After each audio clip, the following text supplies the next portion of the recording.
잘 보시면 첫째 부활에 참여하는 자들은 복이 있고 거룩하도다. 첫째 부활이라는 말이 무엇인지 일단 해석을 해야 됩니다. 둘째 사망이 그들을 다스리는 권세가 없고 둘째 사망이 무엇인지 해석을 해야 됩니다. 도리어 그들이 하나님과 그리스도의 제사장이 되고 하나님과 그리스도의 제사장이 됐다는 겁니다. 하나님과 그리스도의 제사장이 무엇인지, 1000년 동안 그리스도와 더불어 왕노릇하리라. 1000년은 도대체 무엇인지, 왕노릇은 도대체 무슨 말인지. 그래서 오늘 요한계시록 20장 6절 첫째 부활에 참여하는 자 그들은 복이 있다라고 말씀하신 요한계시록의 말씀에는 여러분들이 오늘 잘 귀를 기울이시면 많은 몰랐던 것을 얻어갈 수 있다.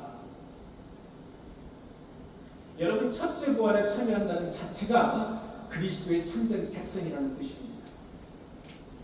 하나님의 거룩한 백성이라는 증거, 그게 바로 첫째 부활에 참여한다는 겁니다. 첫째 부활에 참여하는 성도가 누리는 복이 서너 가지가 있습니다. 첫째는 둘째 사망에 그들을 다스릴 권세가 없다는 거예요. 둘째 사망이 그들을 다스릴 권세가 없습니다. 그 다음에 두 번째는 죄의 대가로 받는 영원한 형벌을 면제받는다는 겁니다. 첫째 부활에 참여하는 자. 그 다음에 세 번째 복은 하나님과 그리스도의 제사장이 되는 복을 얻는다는 겁니다. 그 다음에 네 번째는 그리스도와 더불어 1000년 동안 왕노릇하는 복을 누린다는 거예요. 이게 바로 첫째 부활에 참여하는 자의 복이에요. 자, 첫째 부활에 참여하는 자는 둘째 사망이 그들을 다스릴 권세가 없어진다는 겁니다. 우선 여러분들이 나는 첫째 부활이 뭔지도 모르는데 그 다음 문구는 들어오지 않죠. 나는 둘째 부활도 몰라. 나는 첫째 사망이 뭔지 몰라. 그래서 여러분들이 아시기 쉽게 첫째 부활부터 여러분들에게 설명을 드리도록 하겠습니다. 잘 들으시기 바랍니다. 첫째 부활, 둘째 부활, 첫째 사망, 둘째 사망을 알아야 우리가 요한계시록을 읽거나 성경을 읽을 때 확 말씀이 들어올 수 있다. 이걸 모르면 말씀이 들어오지 않습니다. 자, 첫째 부활은 무엇인가? 우리 신자가 첫째 부활은 여러분 신자입니다. 신자. 하나님을 믿는 성도예요. 이방인이 아니에요. 불신자가 아닙니다. 성도가, 신자가, 내가, 여러분들이 육체적인 죽음을 맞이하는 경우입니다. 자, 육체적인 죽음을 맞이하는 경우 그리스도를 우리가 믿잖아요. 그러므로 거듭난 성도들이에요. 우리의 영혼들은 거듭난 성도들의 영혼이 하나님과 단절되었던 그런 관계가 이제 회복이 됩니다. 우리는 하나님의 진노하심을 받은 그런 백성들이에요. 하나님과 단절됐던 관계가 회복이 되고 죄의 대가로 받는 영원한 형벌을 면제받는 그런 영적인 부활, 영적인 부활. 아직 육체적인 부활이 아니에요. 첫째 부활은 우리 신자가 육체적으로 죽으면 육체는 땅에 없어져요. 땅에 묻혀서 다 썩어서 없어져요. 우리 영혼이 바로 거듭난 영혼들이 하나님과의 단절되었던 그런 관계가 이제 회복이 되면서 죄의 대가로 받는 형벌을 영원히 면제를 받게 됩니다. 우리 영원히 면제받게 되는 그런 바로 영적인 부활을 의미하는 첫째 부활. 더 쉽게 얘기하면 우리가 죽으면 육체는 땅에 묻혀요. 그래서 썩습니다. 영혼은 어디 가요? 바로 하나님 앞에 간다는 거예요. 우리 영혼은 하나님 앞에 가요. 가장 쉬운 그런 해석이죠. 그게 바로 첫째 부활이 되겠습니다. 자, 첫째 사망은 뭘까요? 첫째 사망은 불신자가 육체적인 죽음을 맞이하는 경우예요. 불신자가 육체적인 죽음을 맞이하는 경우 육신은 흙으로 돌아가요. 그 다음에 거듭나지 못한 영혼은 어디로 가요? 지옥 형벌에 떨어지는 겁니다. 지옥 형벌에 떨어지는 바로 영적인 사망을 의미합니다. 영적인 사망. 그래서 첫째 부활과 첫째 사망은 대비되는 그런 단어입니다. 영적인 부활이냐, 영적인 사망이냐. 여기까지 이해가 되셨죠? 자, 그 다음에 둘째 부활을 말씀드리겠습니다. 둘째 부활은 무엇이냐? 그리스도께서 이 세상에 재림을 하십니다. 재림을 하실 때 그로 말미암아서 세상에 종말이 찾아옵니다. 그때 거듭난 성도들의 모든 육체가 함께 부활해요. 자, 성도들, 저와 여러분들, 하나님을 믿었던 성도들의 육체가 부활한다. 부활, 육체가 예수 그리스도가 부활하신 것처럼 부활하는 거예요. 부활해서 그리스도와 더불어서 이제 영생의 단계로 들어가는 거예요. 영원히 사는 영생의 단계로 들어가는 것이 바로 둘째 부활입니다. 자, 그러면 둘째 사망은 무엇입니까? 그리스도의 재림은 똑같아요. 자, 그리스도의 재림을 하시고 그래서 이 세상에 종말이 펼쳐집니다. 그때 악의 세력이 완전히 그때는 이제 힘을 잃어요. 권세도 잃어요. 그래서 이전에 죽었던 모든 믿었든 믿지 않았든 그리스도를 믿었든 믿지 않았든 그 육체가 모두 부활하게 됩니다. 부활해서 불신자는 그 부활한 육체와 더불어 영적 부활이 아니죠. 영적 부활은 첫째 부활, 첫째 사망이죠. 영적 이 육체와 더불어서 육체가 다시 부활이 돼서 육체와 더불어서 영원히 지옥으로 들어가는 거예요. 영원히 육체를 잊고 지옥으로 들어가는 거예요. 육체를 잊고 그게 바로 둘째 사망. 이거보다 더 쉽게 첫째 부활, 둘째 부활, 첫째 사망, 둘째 사망을 이거보다 더 쉽게 설명할 수가 없습니다. 가장 쉽게 여러분들에게 설명을 드립니다.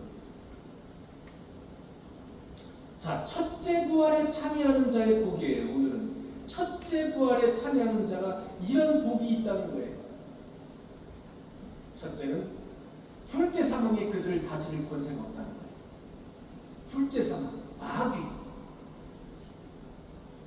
이 사탄이 우리를 다스릴 권세가 없어요. 이제 힘을 잃어버려요. 완전히. 여러분 욥기에서 보듯이 지금 우리는 마귀들이 멀쩡한 성도를 꿰어냅니다.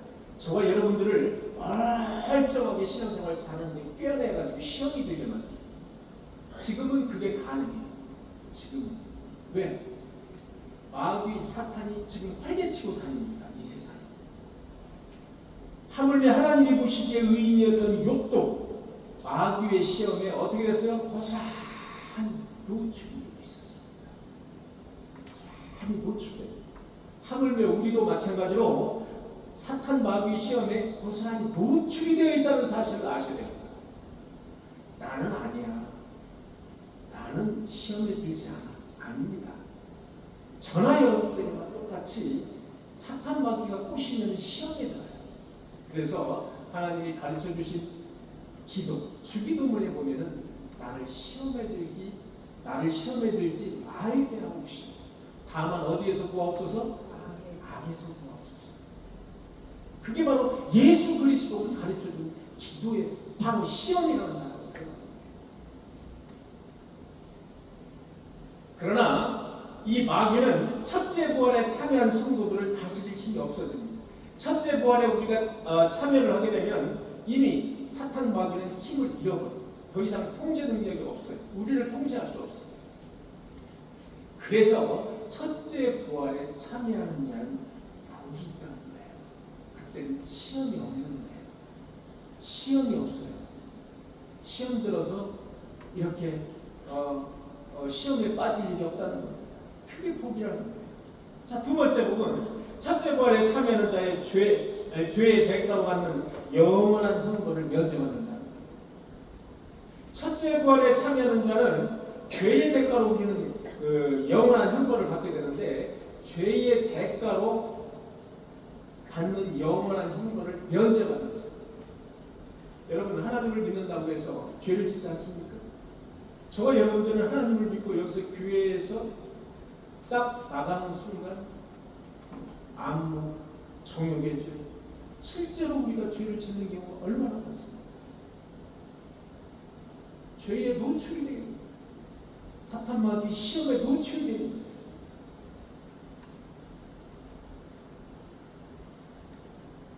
그러나 우리를 의인이라고 하나님께서는 칭해 주셨어요. 예수 그리스도를 믿는 성도들, 저와 여러분들은 의인이다. 의인. 죄가 없다. 이게 죄가 없는 사람. 죄가 없다고 칭함을 받은 사람.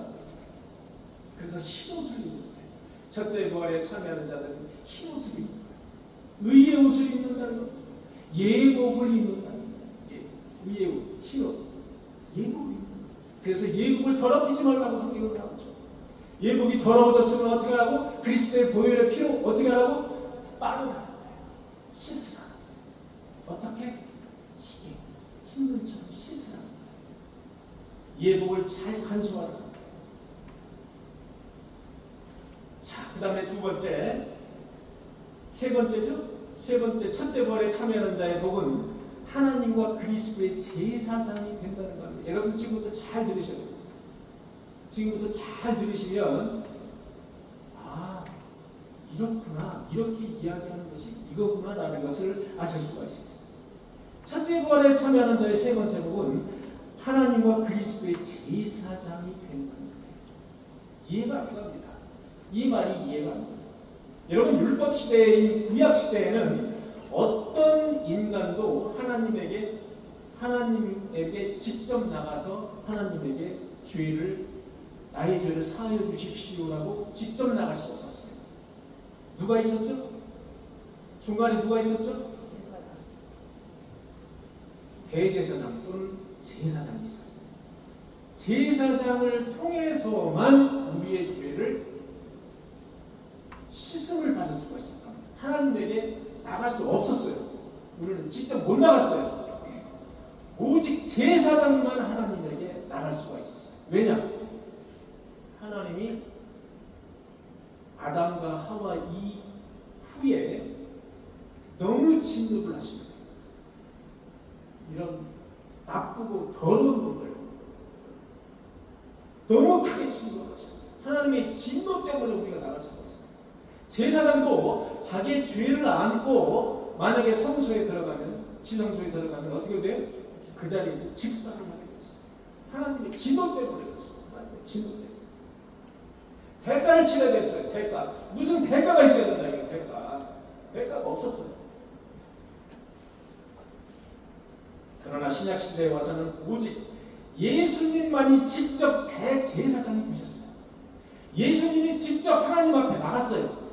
직접 대제사장, 제사장이 되셨어요. 나가셔서 십자가에서 자기의 몸을 화목 제물로 하나님과 인간 사이에 화목하게 되는 그런 제사의 제물로, 화목 제물로 직접 자기의 몸을 찢으셨어요. 하나님과 인간 사이에 가로막힌 휘장이 있었어요. 성소와 지성소를 가로지르는 휘장이 있었어요. 그 휘장을 직접 찢으셨어요. 그래서 하나님과 인간 사이에 가로막힌 담을 허셨어요. 흐르셨어요. 그래서 하나님과 인간과의 관계를 회복시키셨어요.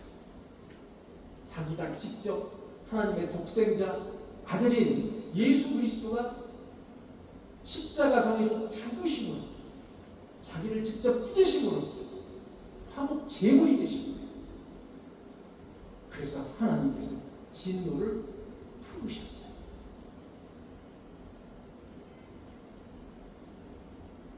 그래서 하나님과 인간 사이에는 오직 예수님만이 대제사장이세요. 예수님만이 중보자세요.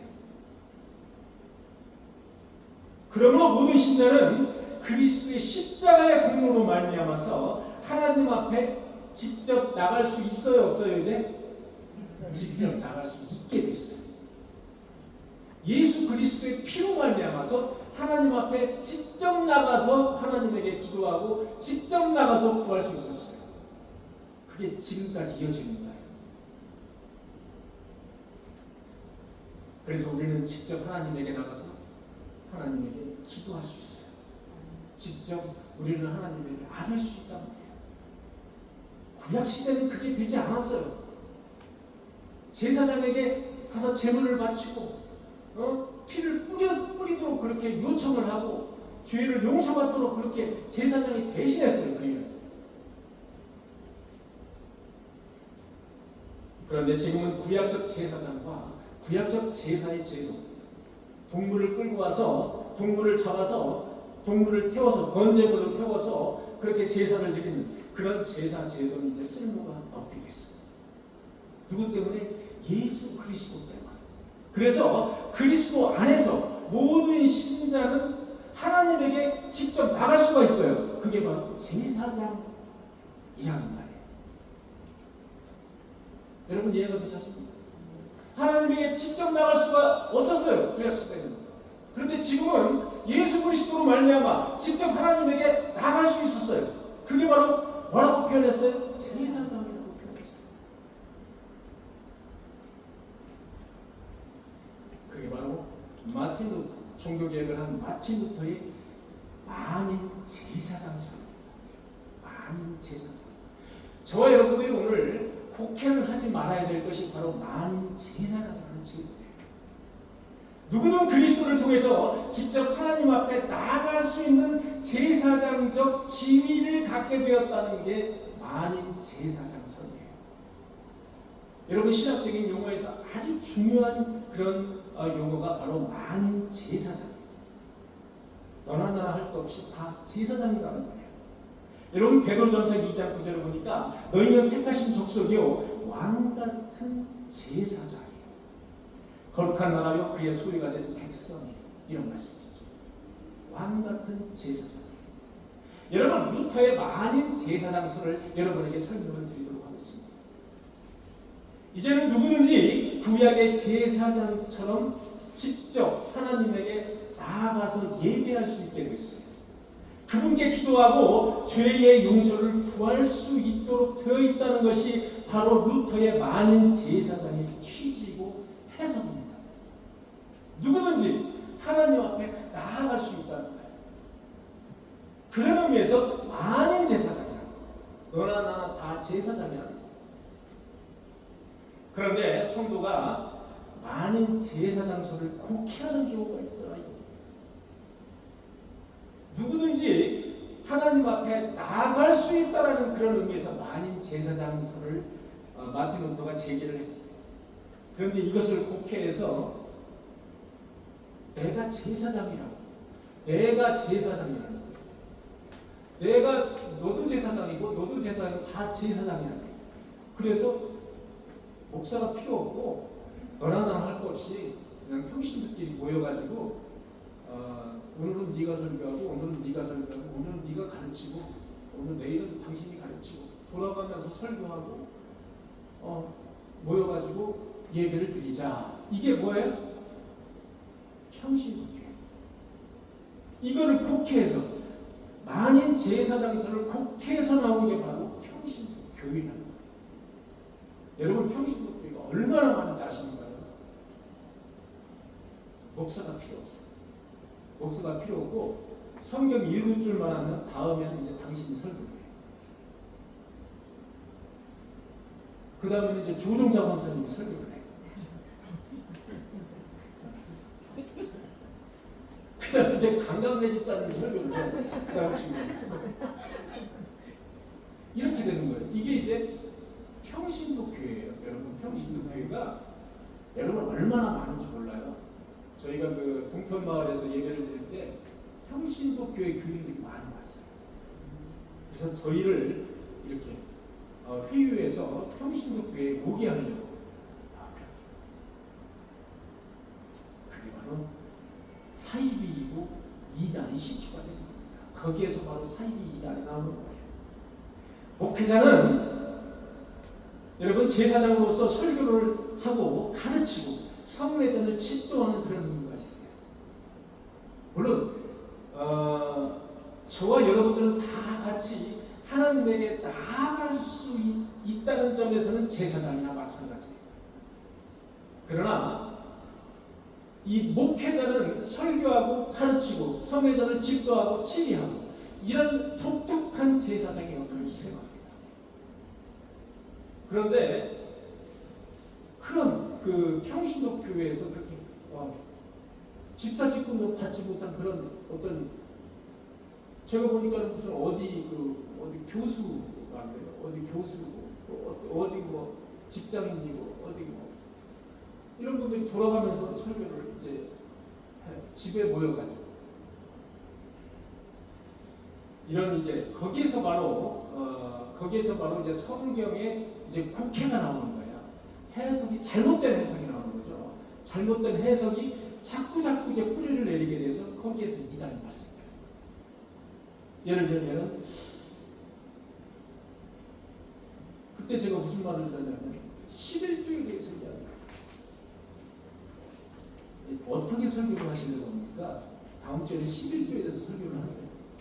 어떻게 설교를 하시려고 합니까? 물어봤더니 11조는 이래서 구약에서 그냥 말씀하는 것이지 신약에서는 말씀하지 않아서 현대 우리 사회에서는 11조를 드리지 않아도 되는 거 아닙니까? 라는 식으로 이제 설교를 한다는 거예요. 그러면서 저한테 원고를 보내봤어요. 원고. 읽어보시라. 여러분, 하나님의 말씀은 구약이나 신약이나 하나님의 말씀은 동일하게 적용이 됩니다. 다만 형식에서 차이가 있는 거예요. 제사, 방법에서 차이가 있는 거죠. 어떤 하나님의 말씀이 어떻게 구약이나 신약이 다릅니까? 이건 정말로 이단이나 다름이 없는 거예요. 그게 바로 이단인 거예요. 그래서 우리가 평신도교회다 소위 목사가 없는데 예배를 드리고 거기에서 돌아가면서 설교를 한다더라라고 이야기를 하면 사입니다. 사입니다. 그렇게 이제 여러분들이 생각을 하시면 되겠습니다. 자, 그 다음에 네 번째 복은 그리스도와 더불어 1000년 동안 왕노릇하는 복이 있다는 거예요. 첫째 부활에 참여하는 자는 그리스도와 더불어 1000년 동안 왕노릇한다는 거예요. 여러분, 1000년이라는 말이 나왔어요. 1000년 왕국이라고 여러분들 많이 들어보셨죠? 1000년 동안 그리스도와 더불어 왕노릇한다 그래서 1000년 왕국이라고 여기서 나온 말이에요. 자, 1000년 왕국은 무엇인가? 무슨 뜻인가? 자, 그리스도의 초림부터, 자, 예수 그리스도가 지금부터 약 2025년경에 전에 이제 예수님이 이 땅에 오셨지 않습니까? 이 땅에 오셔서 예수님이 다시 재림하실 때까지 그 기간을 우리는 1000년이라고 말합니다. 1000년. 이 부분은 여러분 전천년설, 후천년설 해가지고 이 부분은 전천년설, 후천년설을 주장하는 그런 교단에서는 이 1000년을 말 그대로 1000년이라고 했어요. 말 그대로 1000년. 말 그대로 성경에 1000년이라고 나와 있으니까 1000년이라고 했어요.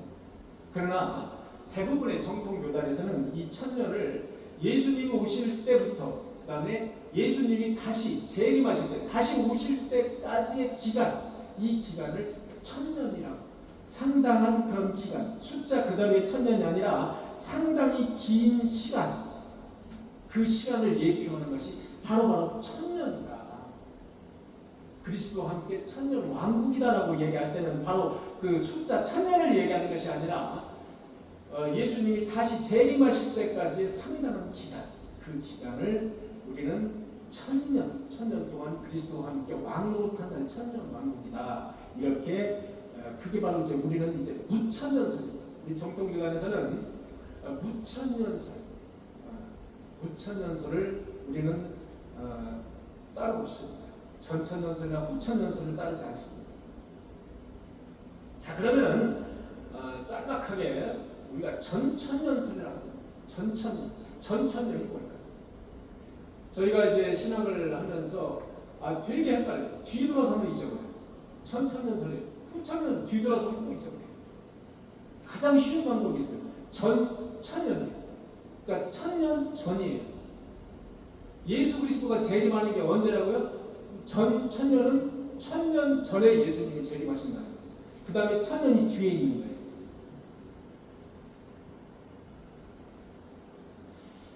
혹시 여러분들이 저보다 머리가 안 좋으신가요?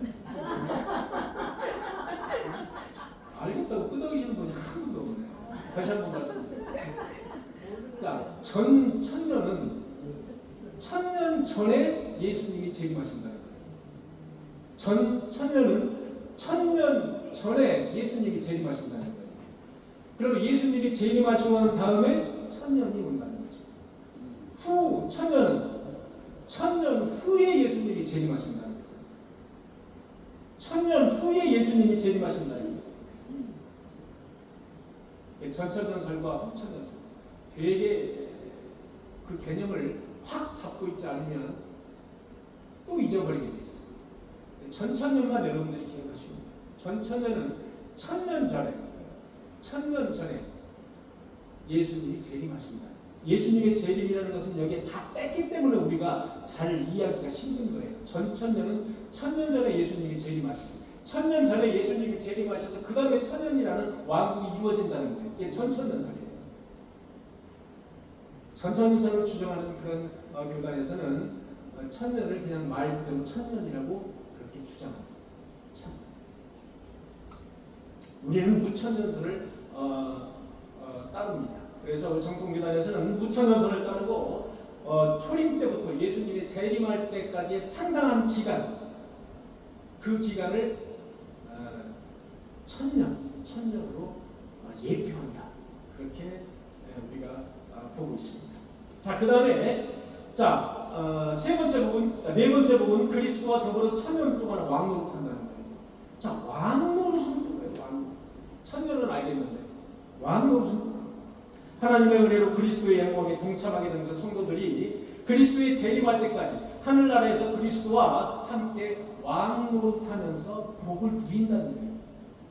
그게 왕노릇이에요. 그리스도와 함께 누리는 거예요. 그게 바로 왕노릇이에요. 그래서 요한계시록을 이제 우리가 이제 강의를 한다든지 요한계시록을 말씀을 드릴 때는 이렇게 좀 단어의 개념을 우선적으로 정립을 하지 않으면 들어오질 않는 거죠. 들어오질 않는. 자, 다시 한번 이제 여러분들에게 종합해서 말씀을 드리도록 하겠습니다. 첫째 부활에 참여하는 자들은 복이 있고 거룩하다. 첫째 부활에 참여하는 자는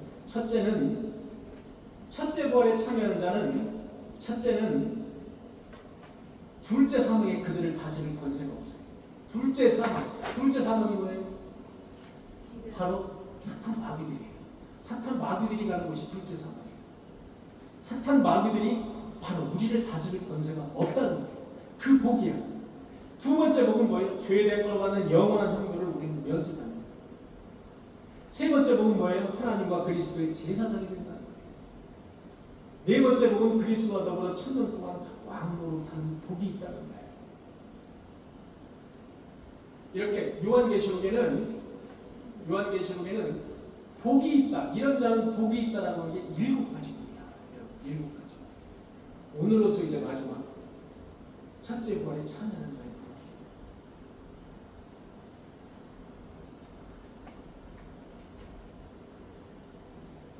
내일에 대한 희망이 없는 현실. 여러분, 내일에 대한 희망이 없는 그런 삶, 그런 인생. 이보다 더 비참한 인생은 없습니다. 내일에 대해서 희망이 없습니다. 이것보다 더 비참한 게 없습니다. 오늘보다는 내일보다는 모레가 조금 더 나아질 수 있다는 희망을 가지는 삶.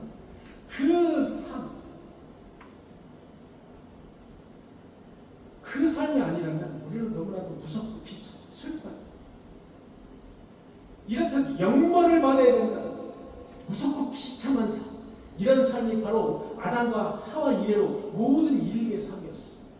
모든 인류의 삶은 아담과 하와 이래로 모두 우리는 영벌을 받아야 돼요. 모두 형벌을 받아야 되는 삶이에요. 인류가 받아야 할 그 영원한 처소는 바로 꺼지지 않는 지옥의 형벌이에요. 풀무불이라고 성경은 말했어요. 빨갛지도 않아. 너무 뜨거워서 타네. 불이. 성도 여러분, 그러나 우리가 희망과 소망을 갖게 된 것은 바로 누구 때문에? 예수 그리스도 때문에. 대제사장이신 예수 그리스도 때문에 우리는 희망과 소망이 생겼어요. 그분을 통해서 최고의 희망을 발견하게 됐다는 겁니다.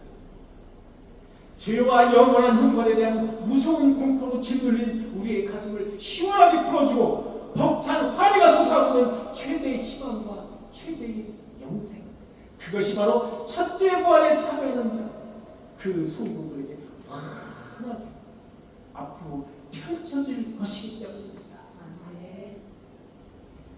첫째 부활에 참여하는 자들은 이런 복이 있는 거예요. 죽음을 눈앞에 둔 사람에게, 여러분, 죽음을 눈앞에 둔 사람에게 보석이 무슨 필요가 있습니까?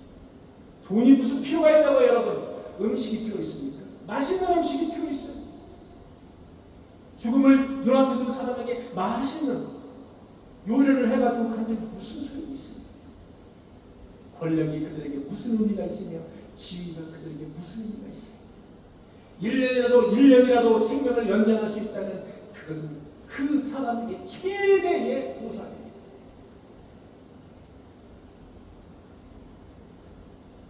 영원한 생명을 갈구하는 인간이야말로 어쩌면 당연한 말입니다. 영원히 살기를 갈구하는 우리 모두의 희망과 바람입니다. 실로 죽음은 인류를 괴롭히는 최대의 적이에요. 공적입니다. 그게 죽음이에요. 저와 여러분들은 죽음을 사실상 두렵지 않다고 하지만 사실은 되게 죽음을 두려워하고 있어요. 우리를 지금까지 계속 괴롭힌 것이 바로 죽음이에요. 죽음을 이길 수 있다면 그것이야말로 인류가 누릴 수 있는 최고의 기쁨이에요. 그리고 최고의 희망이에요. 그래서 냉동인간도 생겨요. 그래서 이것도 먹어보고 저것도 먹어보고 건강에 좋다는 산삼도, 그 비싼 산삼도 사서 먹어보는 거예요.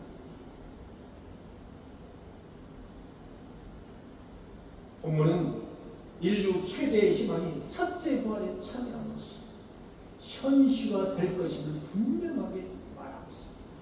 첫째 부활에 참여함으로써 우리는 영생을 얻게 되는 복을 얻는다는 것을 이 본문에서는 분명히 말하고 있는 것입니다. 여러분, 어느 서적을 뒤져도 이렇게 말하고 있는 그런 데가 없어요. 오로지 하나님의 말씀인 성경만이 유일하게 말하고 있는 거예요. 첫째 부활에 참여하는 자들은 바로 얻을 수 있는 복, 그 영생, 죽음을 이기는 그 영생이 바로 첫째 부활에 참여하는 자들에게 있다는 거예요. 나는 부활이요 나는 생명이니 나를 믿는 자는 죽어도 살리라. 살아서 믿는 자는 어떻게 된다고요? 우리는 부활이라는 무엇과도 바꿀 수 없는 희망과 소망을 가진 사람들이에요. 부활을 하지 못한다면 모든 것이 없는 거예요. 부활이 없다면 우리는 아무것도 없는 불쌍한 사람들이에요. 이 최대의 희망과 소망은 그리스도를 믿는 자들에게만 주어집니다. 그래서 그것이 소중하다.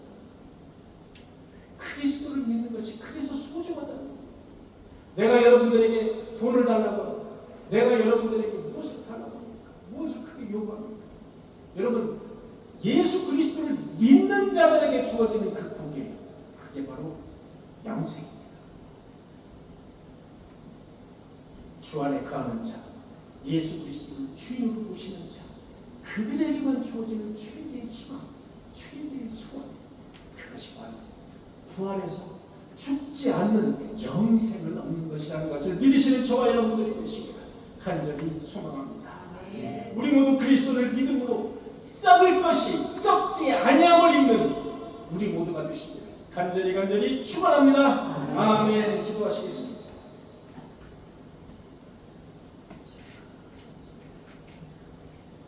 첫째 부활에 참여하는 자는 복이 있도다. 둘째 사망이 그들을 다스릴 권세가 없고 도리어 그들이 하나님과 그리스도의 제사장이 되어서 천년 동안 그리스도와 왕노릇하리라. 사랑의 주님, 우리가 그리스도를 믿어서 첫째 부활에 모두 참여하는 그런 귀한 성도들로 삼아 주옵소서. 예수 그리스도의 이름으로 간절히 기도하옵나이다. 아멘.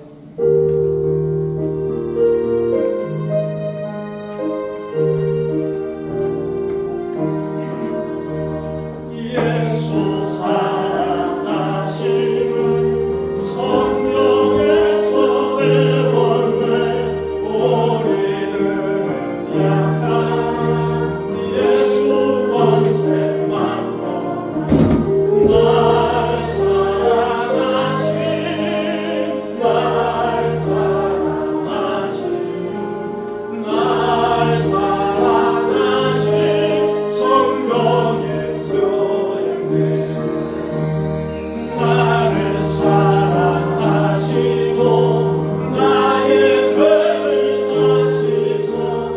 하늘문을 여시고 들어가게 하시라네.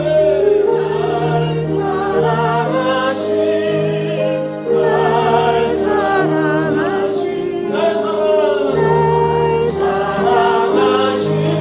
성령의 수련회 내가 연약할수록 더욱 귀히 여기사 높은 보다 위에서 많은 말을 하시네. 날 사랑하신 날 사랑하신 성령 날 사랑하신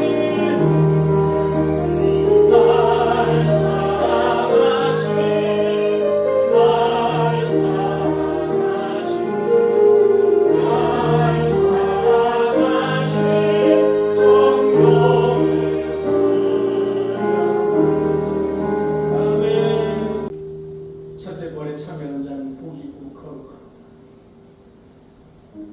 우리는 영원히 죽을 수밖에 없는 그런 인간 그리스도의 십자가 사건으로 말미암아 영원한 삶을 얻게 되었습니다. 하나님과 그리스도의 제사장이 되었습니다. 우리가 천국 잔치에 참여해서 첫째 벌에 참여하게 되었습니다. 하나님 앞에 직접 나가서 아뢰 수 있게 되었습니다. 하나님의 거룩하신 은혜를 찬양하며 감사하며 하나님께 영광을 돌립니다. 이 땅에서도 거룩한 백성으로 살아가게 하시고 지혜로운 백성으로 살아가게 하여 주옵소서. 모든 것이 주님의 것임을 신뢰해서 주의 명령에 따라서 11조 헌금을 드린 손길 위에 주님께서 만배로 풍내려 주시고 만배로 갚아 주시옵소서. 감사금과 성경금과 주연금을 구별해서 주님께 드립니다. 감사한 일에만 감사하는 것이 아니라 나의 삶 자체가 하나님의 은혜이고 하나님의 사랑인 것을 감사하는 성도들이 되게 하여 주옵소서. 감사의 제목을 주님께 올려서 감사 헌금을 드립니다. 강국한 기도를 주님께서 들어 응답하여 주시옵소서. 2025년도 울타리 모임에 주님께서 축복하여 주시고 울타리를 통해서 꿈의 교회가 성장하게 하시고 울타리를 통해서 교회가 부흥하는 역사가 있게 하여 주옵소서. 또한 2025년도 기도 제목을 주님께 올려드립니다. 올해는 주님을 바라보며 주님과 함께 살아가는 한 해가 되게 하여 주옵소서. 가정을 위해서, 건강을 위해서, 자녀를 위해서, 사업을 위해서, 취업을 위해서, 교회를 위해서 기도하는 성도들, 기도하는 가정들이 있습니다. 그 가정들의 기도를 주님께서 들어주시고 그 기도가 향연이 되어서 하나님께 전달되어서 기도가 응답되어지는 역사가 있게 하여 주옵소서. 바울과 실라는 옥에 갇혀 있어도 기도하며 찬송했습니다. 소망 중에 즐거워하며 환난 중에 인내하며 기도에 항상 힘쓸 수 있는 성도들이 되게 하여 주옵소서. 우리의 기도는 천사가 금연로에 담아 보좌 앞에 금제단에 올려진다는 사실을 잊지 말고 늘 하나님에게 기도할 수 있는 믿음을 허락하여 주옵소서. 소원하는 바가 잘 이루어질 수 있도록 끊임없는 기도로 매진할 수 있도록 주님께서 간구하여 주옵소서. 올해는 명예한수 집사의 추대와 권사 임직과 권사 취임이 있습니다. 교회가 해야 할 일은 성도를 가르치고 사명을 부여하며 말씀을 가르치는 일입니다. 사명을 부여받는 성도들이 그 사명에 합당한 믿음을 갖게 하여 주옵소서. 이 일에 악한 막이 틈타지 못하도록 하나님께서 역사하여 주시옵소서. 교회와 예배를 위해서 이 모양 청하고 힘쓰고 애쓰는 성도들이 있습니다. 주의 자녀들을 위해서 청성껏 청심을 준비한 손길이 있습니다.